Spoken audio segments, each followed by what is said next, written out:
na kuhusieni pamoja na kuhusia nafsi yangu mchakato mzima wa kumwogopa Mwenyezi Mungu Subhanahu wa Ta'ala. Waislamu, Ramadhani inapozidi kupungua, basi zile nguvu tulikuwa nazo kidogo hakuna. Hata misikiti ilikuwa Ramadhani ikianza sasa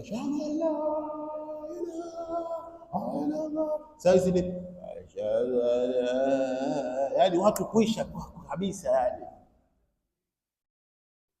mimi sinaona vile yatakikana, inapozidi kunoga ndo unapozidi kupata morali, lakini wewe inapozidi kuishia kule kwenye kheri zaidi, sasa ndio pale wavunjika morali kabisa, wavunjika moyo.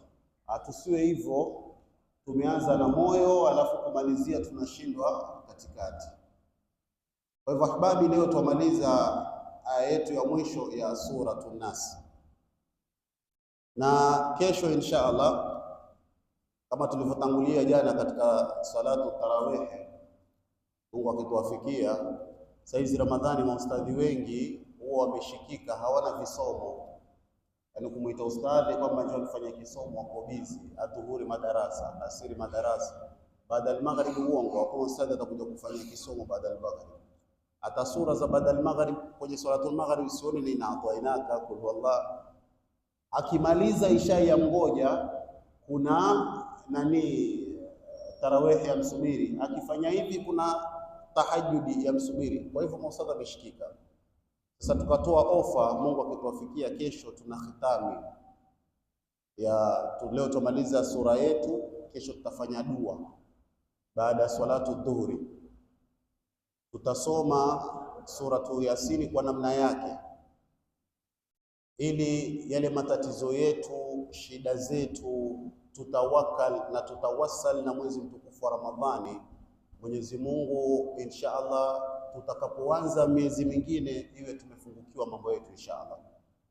Kwa hivyo kesho baada ya salatu dhuhuri mubashara tutakuwa hapa, hata hii meza tutaiweka hapa mbele, tutakaa vizuri hapa tuweze kuleta dua insha Allah. Mungu atufungulie kila khair insha Allah, tukifanya khitami yetu ya darasa.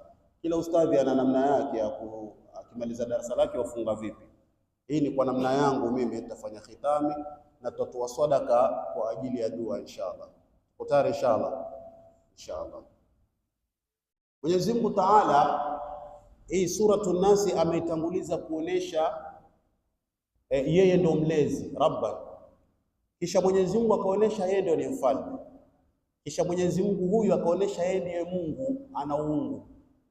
Kwa namna hizi tatu tukasema malezi ya watoto yapatikane, malezi ya vijana yapatikane, na wazee Mwenyezi Mungu Subhanahu wa Ta'ala maadamu ameweza kuwapa afya na kufika umri wa utu uzima, basi na wao wajipinde sana katika ibada. Kisha yule ambaye hutia wasiwasi katika nyoyo za watu, tukasema wanaokusudiwa sana hapa ni salihuna. Ikiwa wewe Mwenyezi Mungu Subhanahu wa Ta'ala amekupa fikra kidogo tu ya kuweza kutambua dini yake na kufanya ibada, basi misukusuku sana katika nafsi yako ndio ibilisi anakutia mashaka sana. Na tukasema ibilisi yeye hakuambii kwamba fanya, yeye wakushawishi kwamba kuna hiki na hiki na hiki, alafu kufanya ni wewe mwenyewe. Mwanadamu amepewa option ya kufanya mambo, malaika hawajapewa option. Wewe una hiari ya kufanya imma shakiran wa imma kafura, ima umshukuru Mwenyezi Mungu ama umkufuru Mwenyezi Mungu. Lakini malaika wao wameambiwa wewe ni wa kusujudu, wewe ni wa kufanya ibada hii, hawana hiari yoyote. Kwa hivyo leo tutataka kuangalia huyu sheitani huyu ambaye hutia wasiwasi kwa nyoyo za watu, hivi nani? Je, sisi twamjua ama tumjui? Kabla hatujaingililia hapo, nataka tusafiri pamoja kwa kiswa kama hiki cha Barsisul Abid. Kiswa hiki ni cha bwana alikuwa ni mchaji Mungu sana tu, walillahi alhamd. Hakuna kipindi cha swala kitampita, hakuna kheri yoyote itakayompita huyu bwana. Lakini maluuni akataka kumfanyia mitihani. Basi akaona kitu cha kumtumia huyu bwana, amtumie mwanamke kumfanyia mitihani. Na wanawake mara nyingi wakitumiwa kwako wewe shekhe, mpaka kidogo we jabari wakisawasawa. Hata Nabii Yusuf alayhi salamu mwanamke alitaka kumfitinisha, lakini Nabii Yusuf akawa ngangari, akawa wakimbia. Na tukizungumzia Zulaikha, zisije kwa fikra kwamba Zulaikha alikuwa mwanamke mbovu. Hapana shekhe, kwanza alikuwa ni wa kifalme, alafu alikuwa ni binti mzuri. Maana ukiishi kwa mazingira ya pesa shekhe, hata mimi mweza kuniona ni mweusi hivi, lakini mimi ni mweupe, ni jua tu kidogo linatupiga saa. Ukiishi kwa mazingira ya pesa unatakata. Zulaikha kwa sababu alikuwa kwa mazingira ya pesa, alikuwa anatakata, alikuwa ni mwanamke mzuri haswa. Lakini Nabii Yusuf akaamua atoke nduki, akimbie, amwache mwanamke mzuri. Sasa huyu Barsisi naye Ibilisi akabidi amtumie mwanamke, akamtumia hivi. Mara nyingi sisi huwa tuna ile tabia, tunapenda kufanya rukia. Unajua rukia? Zunguo. Na sijui ni kwa nini, lakini mara kwa mara wanawake ndio wengi wenye kuathirika na majini na mashetani. Sasa waweza kwenda kumfanyia kisomo mwanamke, akapandisha pale pale, ukaendelea na kisomo, halan wasala, ukamaliza. Sasa huyu bwana, huyu mtoto wa kike alikuwa ni mtoto wa mfalme, sawa? Akapandisha huko kwenye kasri, lakini kila akipandisha, namtaka Ustadhi Muhammad, Ustadhi Muhammad, Ustadhi, jinsi mmoja kama muelewa ninavyozungumza. Amepandisha lakini amtaja Ustadhi Muhammad wa Hidayah. Haya mustadhi wa kitu akisoma, yuapandisha, sema mimi bado namtaka Muhammad, Ustadhi Muhammad, apandisha mtoto wa kike bwana. Sasa mfalme akakasirika, akasema huyu Ustadhi Muhammad ni nani? Nataka kutoa mfano wenye kueleweka. Huyu Ustadhi Muhammad ni nani, ambao huyu kila akipandisha shetani amtaja huyu Muhammad nani? Basi mfalme akaagizia aende kuletwa. Barsisi akaitwa pale, akafanya kisomo, yule mtoto akatulia. Akirudi nyumbani, Ibilisi amwingia tena yule shetani, amwingia tena yule mtu wa kike, apandisha kitu panguo, ataka tu Barsisi. Basi mfalme akasema tusipate tabu, huyu mtoto wangu aende huko kwa Ustadhi Muhammad mpaka apoe. Hapo sasa ndo safari ya kwenda kwa baba inapoanza hapo. Mfalme asema huyu mtoto aende kwa Ustadhi Muhammad mpaka apoe,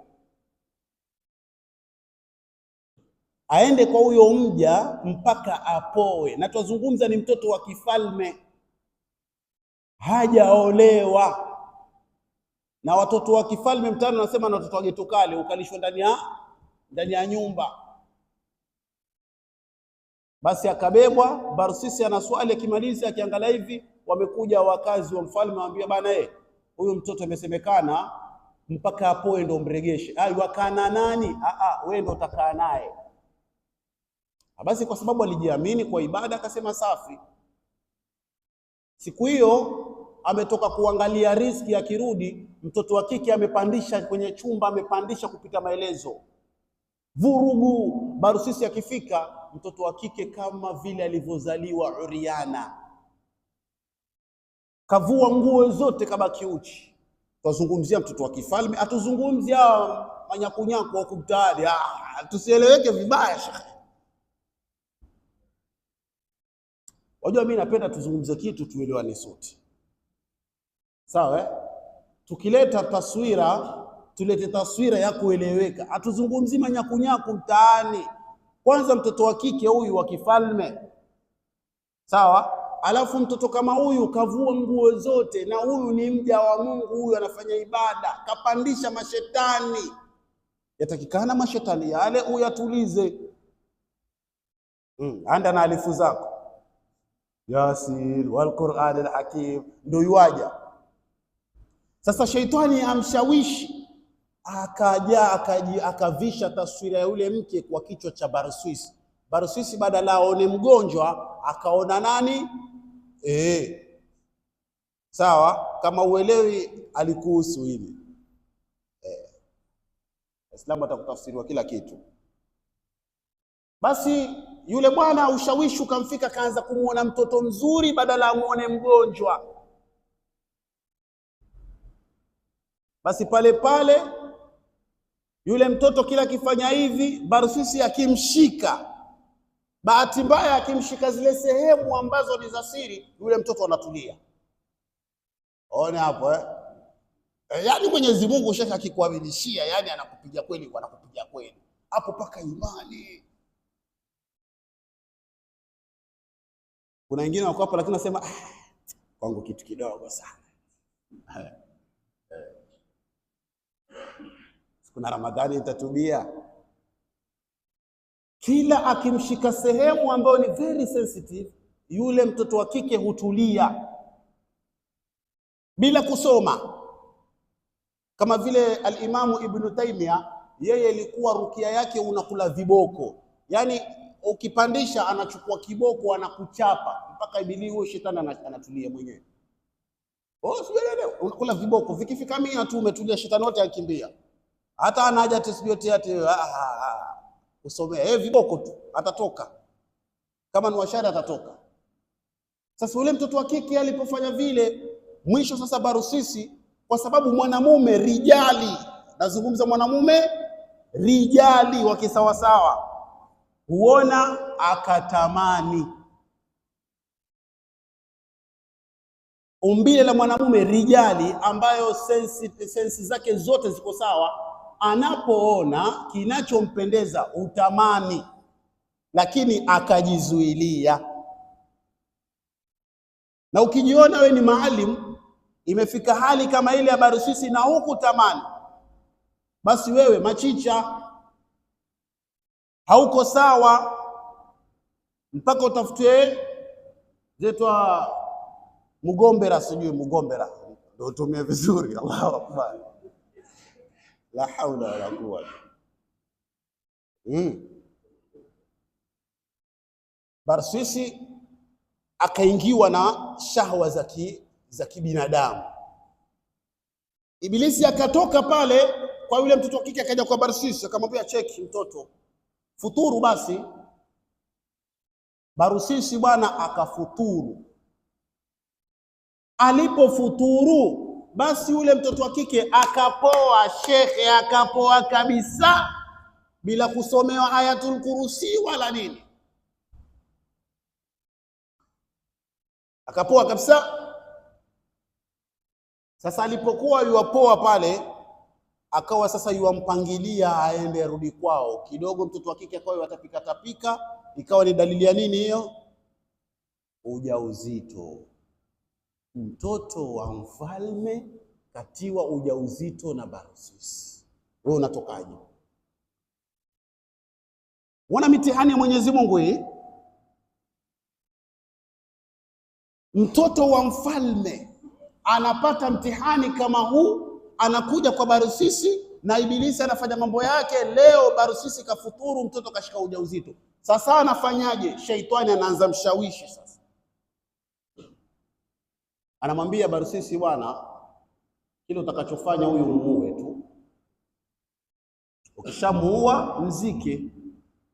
Akija mfalme utamwambia kwamba huyu alipandisha akafanya nini? Akakimbia. Akaona wazo zuri. Ndio pale tunapoambiwa tumtake ushauri Mwenyezi Mungu Subhanahu wa Ta'ala. Ukitaka kuoa, sali rakaa 2, mtake ushauri Mwenyezi Mungu. Ukipata kazi, swali rakaa 2, mtake ushauri Mwenyezi Mungu. Hata yule mke ambao kwamba wewe uko naye pia. So unaona tu watu wakioa, walioa, tuzungumzie walioa Ukienda pale unamwekea mkono mke wako, sio? Unamwombea Mwenyezi Mungu kwamba ile shari kama yuko nayo, shari baki pale pale kwao. Na wewe yatakana pia uwekewe mkono, kwa sababu unaweza pata wewe na mashari yako pia na mabala yako, pia uwekewe mkono, pia uomboe shari yako pia ibaki kule kule, muingie kwenye ndoa. Alhasil ni kwamba Muislamu yoyote ni lazima ajikinge kwa shari ya kitu chochote. na aweze kutaka msaada kwa Mwenyezi Mungu na ushauri kwa Mungu kabla hajafanya mambo yake.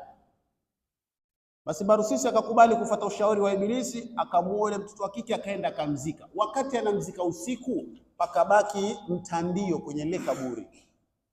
Mfalme akaoteshwa na huyu maluuni sheitani kwamba mwanao katiwa ujauzito na kauliwa na huyu bwana na kazikwa maeneo fulani na kuna mtandio wake uko nje.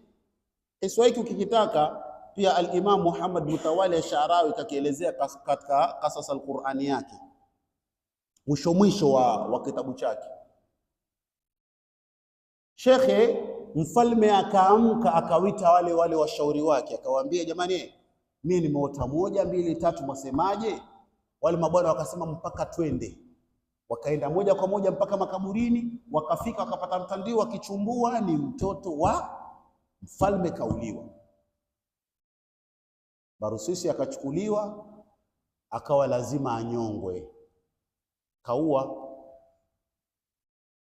Wakati ametiwa kitanzi, kiu kimemshika, sheitani anamwambia bwana, mimi niko na maji na mimi ndio naweza kukutoa hapo. Wewe tu kubali kwamba mimi naweza kukutoa hapo, unywe haya maji yangu, mimi nitakutoa hapo.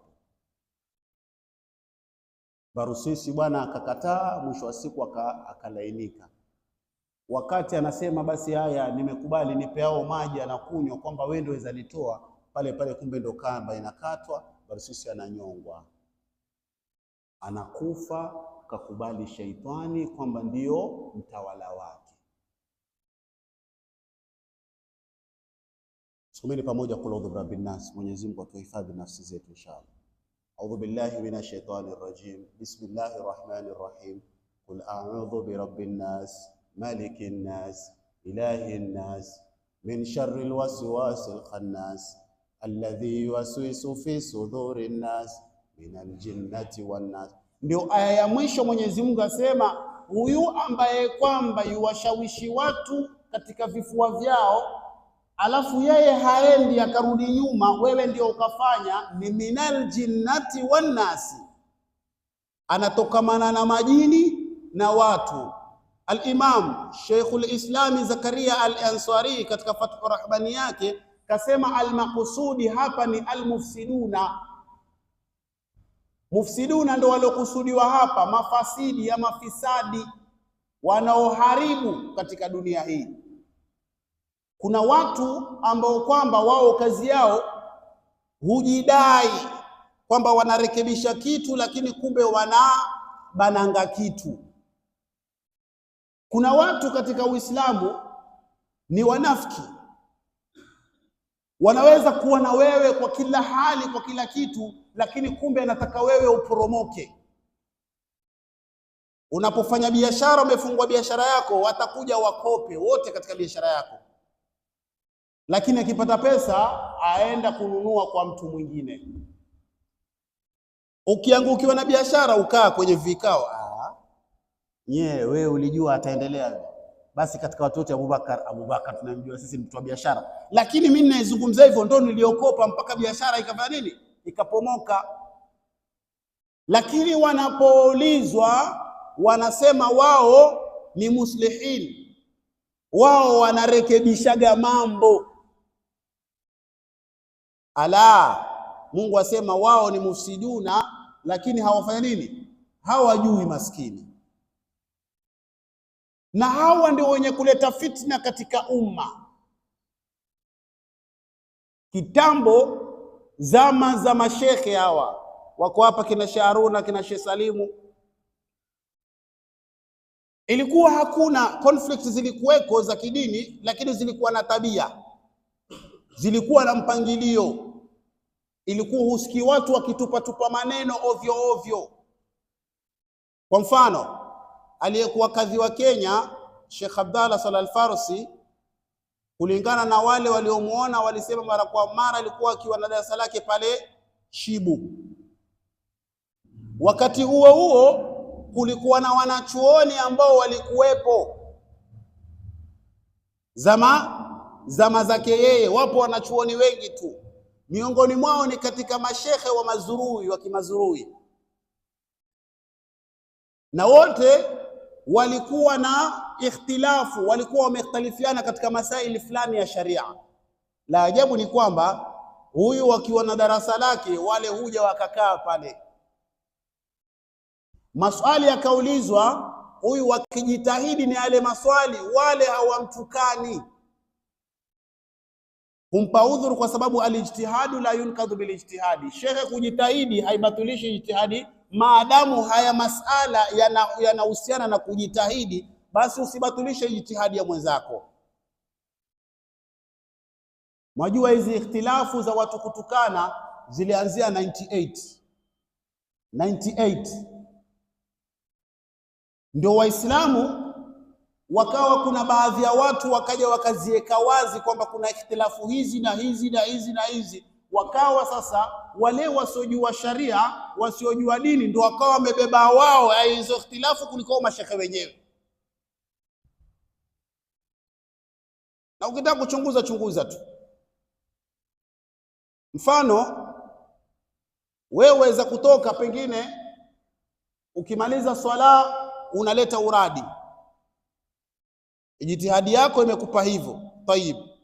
Kuna mwingine ijtihadi yake haufai kuleta uradi baada ya swala, swali laingia hapa, assalamu alaikum wa rahmatullah, assalamu alaikum wa rahmatullah, tumemaliza sote swala, nyuma yako kuna watu wamesimama kusali, wewe ambao ijtihadi yako hufai kuleta dua baada ya swala, kinachokunyanyusha wewe kuvunja kupekua watu nini? Sio kama tuelewana eh? Kweli uko na itikadi yako na ijtihadi yako, lakini kwa nini heshima ya hawa waliosimama hapa kumalizia swala zao tusiwape? Wataka usimame alafu wapekue utoke, ili iweje? Je, utakapokaa pale wale wamalize swala na dua ikiisha, umepata dhambi kwa sababu ijtihadi yako hufai kuleta dua? Muona pale tunapokosea Uislamu. Kuna shekhe, kuna klipu niliwahi kuiona ya yule aliyouliwa Ali Khamenei, ni kiongozi wa Mashia. Kuna klipu nimeiona, kuna shekhe mmoja ambaye ni sufi alimtembelea, walipokuwa wanaswalia jeneza, basi yule shekhe wa kisufi akawa kaachilia mikono aswali karibu na Khamenei hapa. Khamenei alishika ule mkono akauregesha, yani alishika ule mkono wa ule shekhe ameachilia wa kisufi akauregesha, afanye nini? Auregeshe hivi. Nimeeleweka? Shia huwa hawafungi swala hivi, wao huachilia na maibadhi wakaachilia mikono. Sasa huu shekhe wa kisufi kafika kwa msikiti wa Mashia, anataka kuachilia kama vile Mashia asilete ikhtilafu, lakini kiongozi mwenyewe imamu akashika mkono wake akauregesha. Unajua maana yake nini? Naam, adabu,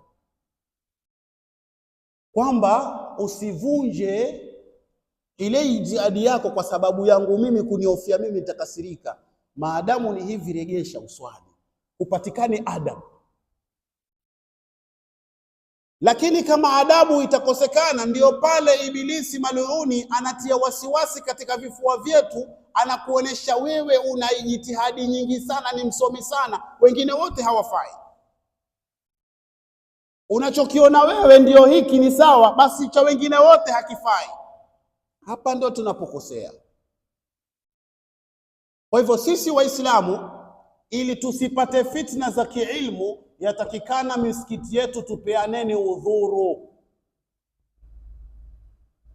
Hata utakapomuona mwenzako amefika pengine hajui msikiti kama huu, akapitisha swalishe, akaachilia mikono pale pale, msianze kumpiga. Kuna misikiti shaka ukipita hapo mbele watu wapiga bismillah, ama watu hawapigi bismillah, wewe ukafika Allahu akbar, shekhe utakula mkunguto, utaswali hapo.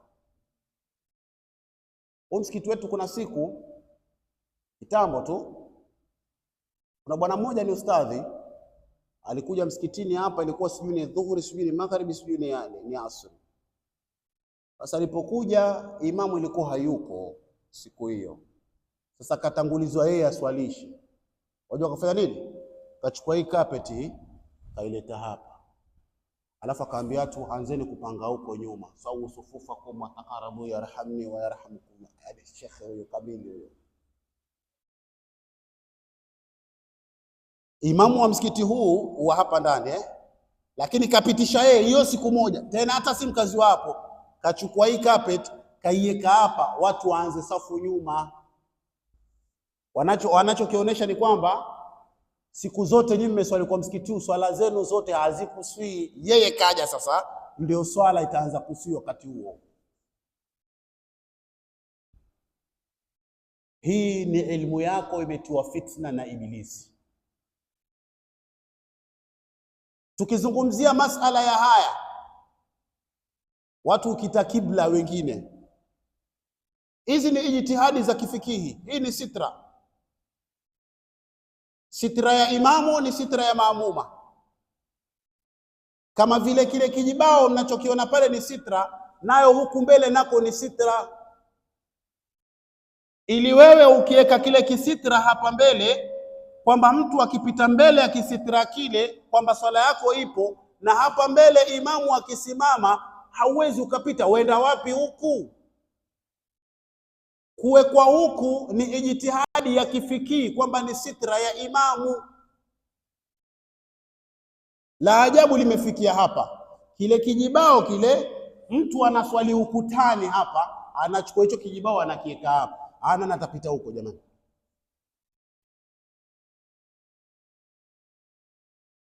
sitra uwekwa pangine kama ni hapo mlangoni, lakini ukutani yachukua kijibao akiweka hapa.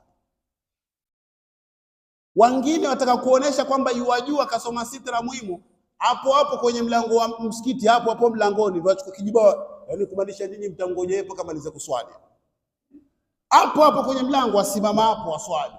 Tena basi ameswali, si ati amekaza ile sura, yani mpaka ukajua hapa nikipita hapa ni mkunguto, hakuna amani kabisa.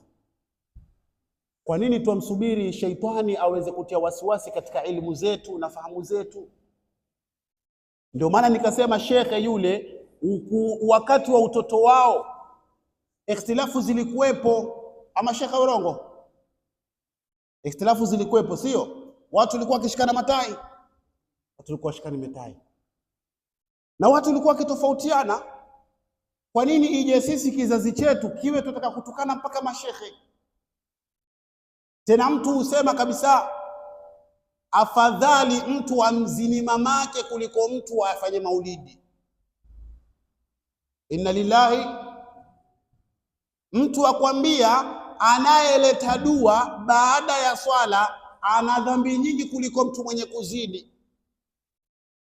Hizi fatwa hizi za kugoganisha watu na kuonesha watu wanafanya madhambi mingi tumezitoa wapi? Watu wamefika kiwango, kitabu ambacho kwamba yeye akimkubali ushika kitabu kama hichi akakirusha, akasema hiki ni takataka tu, wakati kimeandikwa na mwanachuoni, wakati kimeandikwa na shekhe. Hapa ndo tulipofikia umma wa Kiislamu. Lakini tukisimama kwa swala, iyyaka na'budu wa iyyaka nasta'in. Kwa nini fikra zetu na elimu zetu zitufanye tuonane kwamba sote ni maadui? Basi huu ni wakati ahbabi fillah, na mwezi wa Ramadhani kama huu uwe ni sababu zile tofauti tulizokuwa nazo miaka iliyopita tuombeaneni msamaha, turudi kitu kimoja. Msikiti pamoja kuwa na Mwenyezi Mungu, lakini msikiti wa watu. Nyinyi ndio mwaweza kujipanga. Ndio maana siku zote uuliza saa 7 kamili ni time ya swala ya dhuhuri ama ni time ya watu kuswali ya dhuhuri? Saa 7 ni time ya swala ya dhuhuri ama ni time ya watu kuswali ya dhuhuri? Ni time ya watu kuswali adhuhuri. Kama ni time ya watu kuswalia dhuhuri, ni kumaanisha ijtihadi imepatikana kwamba watu wengi wa mji wetu hupatikana saa 7 hapa kuswali. Basi na sisi katika msikiti kama huu pasiingie fitna ambayo itatugonganisha sisi hapa, tuwe sisi tunapeana udhuru katika masala ya ikhtilafu. Iwe huyu akikosea unampa udhuru. Ikiwa wewe umeswali na umemwona mtu yeye itikadi yake kwamba akileta dua yuona ni dhambi, awashwashwa ataka kusimama, wewe uko nyuma yake, usimbanie shekhe. Ule mguu wako wa kulia wa kushoto ulete hivi, mtengenezee njia apite, ili asikae pale kama anachemka. Ndio mara kwa mara wajiuliza, huyu mbona katoka kuswali ukimsalimia salamu alaykum, pia salamu, akakasirika, wewe umemuudhi pale. Hiyo kusema wa alaykum salaam wa rahmatullahi kwake ni issue. Waislamu tusiishi hivyo. Maadamu msikiti wetu ni waheri, basi na sisi hapa mtu wa nje asiingie akaleta fitna hapa kwetu, kwa sababu anaeleta fitna hapa ni mtu ambaye kwamba anaona kwamba anasuluhisha, lakini kumbe anafanya nini? Anaharibu. Naye ni minal jinnati wan nasi. Huwezi kumuona kwa sababu ana asili na qualities za kijini, jini humuona, lakini kumsalimia mbinadamu, lakini vile vitimbi vyake huwezi kufanya nini? Kuviona. Tusifike kwamba Ramadhani imefika dakika za mwisho ama imefika nini, tumesema jamani tuwaswali Eid siku fulani, basi hapo kasikia watu wasema msikiti gani bwana ule, watu badala swali siku fulani wao wasema siku fulani. Ndio maana mimi hata zile tarawih sipendi kuziswali, maana nina shaka kama za ada itakabali swala ni Mwenyezi Mungu shekhe. Hata mimi mara nyingi ule msikiti kufungua nani mwadhini, afadhali mfungue nyumbani ndio mfike msikitini, mpaka niko na shaka kufungua mwadhini. Yani pia una shaka ule mwadhini pengine waweza kuadhiniwa saa 10 hata saa 12. Tulivyofikishana. Basi Mwenyezi Mungu atuongoze inshallah. Mwenyezi Mungu atuhifadhi na fitna za mal'uni ibilisi inshallah. Mwenyezi Mungu atujalie tuwe na mshikamano msikiti kama huu. Tukitangaza ama tukitangaziwa jamani tuswalini Eid siku fulani, basi sote tuungane pamoja tuswalini pamoja inshallah. Pamoja kwa tuna ikhtilafu zetu. Na yule anayeswali mbele usimkejehi. Sio dini. Babako ameamua anaswali Ijumaa, wewe umeamua utaswali Jumamosi, usirudi basi ukaanza kufanya istizai babako. Watu wanakula katika mwezi mtukufu wa Ramadhani, fi nari jahannam khalidina fiha abada. Baba naye wajua anasemaje? Hatari sana, inna lillahi wa inna ilayhi raji'un. Katika siku ya Eid watu wanafunga subhanallah, fi nari jahannam khalidina. Maana hufai kufunga siku ya Eid na haufai kula mchana wa Ramadhani. Si dro hapo. Sasa nyumba zimekuwa hazisikizani kwa sababu ya ikhtilafu. Kwa nini tusipeane udhuru? Baba leo waswali wewe. Sasa basi mimi leo nakamilisha, ama leo kwangu leo 30, ama kwangu leo ndo naangalia mwezi. Eid Mubarak. Kwa ukimwambia babako Eid Mubarak na wewe umefunga, saumu yako ibatulika.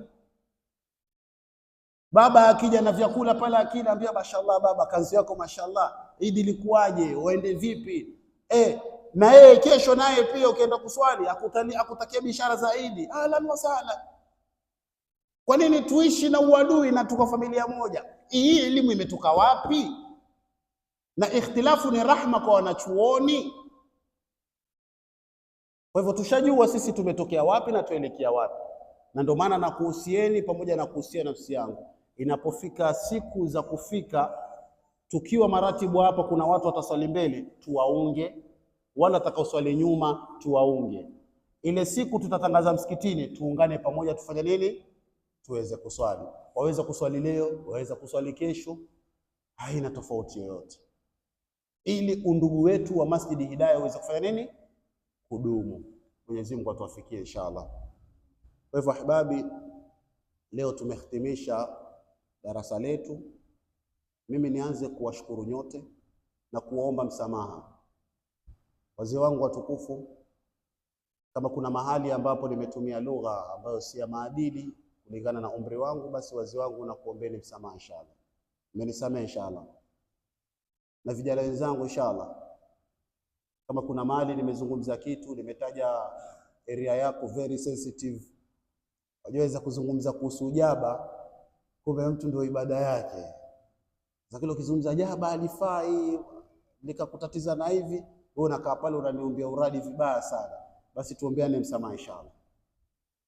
Na sote ambao tumejumuika tangu mwanzo wa darasa mpaka hapa, mimi si kwamba ni mwanachuoni ama nina elimu zaidi, hapana, bali kile kidogo ninachokijua tumekuja tumeshare pamoja ili tuweze kupata thawabu. Nimetoa sadaka na nyinyi mmepokea sadaka na nyinyi mmenipa sadaka kunisikiza.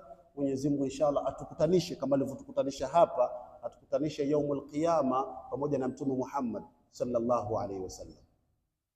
Sote tuko hapa tufunguliane roho zetu. Tukimaliza darasa hapa tusalimianeni, tuombeane msamaha. Kama kuna mali tumekoseana, tuombeane msamaha, tuweze kusameana inshallah, bila condition kwamba bwana mimi nakusamea lakini leo futari unialike. Tusipeanane condition, tusalimiane lillahi. Assalamu alaikum wa rahmatullahi wa barakatuh. ربنا انفعنا بما علمتنا، رب علمنا الذي ينفعنا، رب فقهنا وفقه أهلنا وقربات لنا في ديننا، ما أهل كتر أنثى